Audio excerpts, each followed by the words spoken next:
Taylor has worked in recruitment in the UK and Australia. He specialises in the recruitment of senior management. How has recruitment changed over the past decade? What are the skills that you look for now that you wouldn't have looked for about a decade ago? Sure. So I think the big change has been technology. Technology has touched just about every industry. In some industries it's shut it down.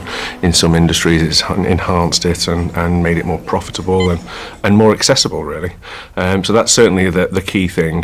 Probably when I first started in recruitment, someone who could maybe write in HTML code or build a website was quite a rare skill. Whereas now it becomes part of a marketing person's job or part of an admin role. So those skills are now are much easier to find than they were a decade ago. Probably the changes that are coming along now are taking that to the next level, really. So instead of building websites, it's being able to create digital media type content that does fancy things on the screen to help people learn or to support different businesses. And those sort of skills are the ones that are quite difficult to find now. So would you say that working practices are changing? And if so, how? Yeah, I would say definitely. Certainly 10 years ago, it was a very static work environment where you would come into the office and you would do your work from 9 to 5, whereas now companies are trying to be more creative with the workspace. And this is really to encourage the sort of the next generation of workers to choose them as their employer. And so that would be things like working from your iPad in the coffee shop down the road, maybe. Or it could be that you only need to be in the office 3 days a week as opposed to the traditional 5 days a week, and have those 2 days to work somewhere else. So agile working has become quite a popular thing with a lot of large companies, particularly companies that are running out of office space and don't have the opportunity to buy more space. Do you think in general, not related to your employer particularly, that agile working works? There's 2 ways of looking at this. I would say for the younger generation that is coming now, that are internet natives and that are used to being in a creative environment, I think it works very well. I think for probably the more mature workers within the organisation, it may seem quite disruptive for them, and having not having their own set workspace, not having their own files around them all the time, probably can be quite unsettling. However, it's proven to work in several organisations, from the top executives down to the junior members of staff. So there are proven examples of where it has worked.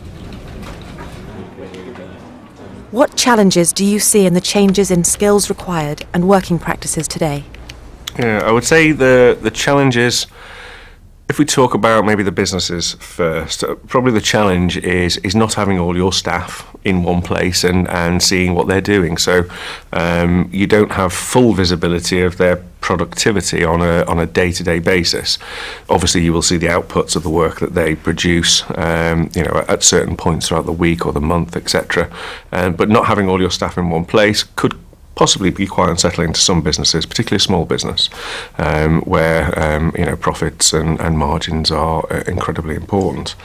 If maybe then we went on to workers, I would say probably the challenge for workers is maybe not having your own workstation or your own office, which a lot of people traditionally have been used to. That can be quite unsettling for some people, but I think all of these challenges can be overcome if the types of working practices that we're talking about are implemented successfully within a business. Do you think there are any dangers to the areas of productivity, creativity and motivation with new working practices that you just outlined?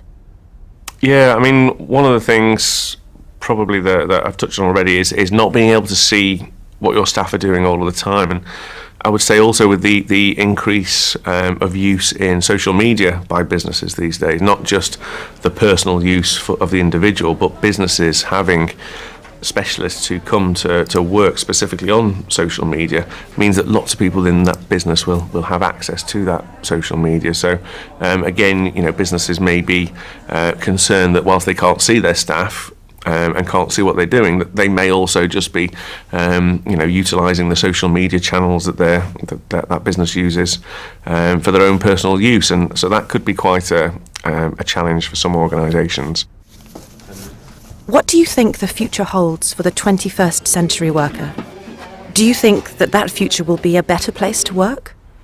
What does the future hold? Well, I'd probably be a very rich man if I was able to predict what the future is. I would like to think that the future working practices and working conditions are interesting and engaging, and I would say that people these days are having to work a lot longer.